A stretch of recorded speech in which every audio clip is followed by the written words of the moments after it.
Mimi wa Kikuyu tumekuwa ni kama sisi tumekosewa sana kuliko Wakenya wengine. Hapa tu tunakaa kwa hii meza hapa, kwa hii mzema. Ukiuliza huyu mama hapa origin ni Samburu, mwingine ni wa Marsabit, mwingine ni wa Isiolo, mwingine ni wa Muluya, watakwambia sisi tuko na serikali.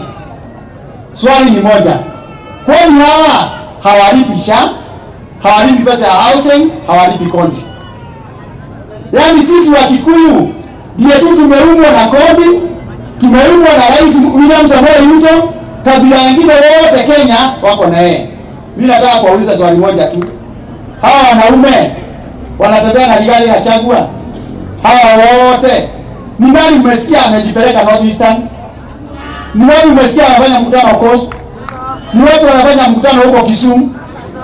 Hawa watu wamebakisha kitu moja tu, kusema 2027 wameibiwa. Sasa utaibiwa nini na uko na kuomba?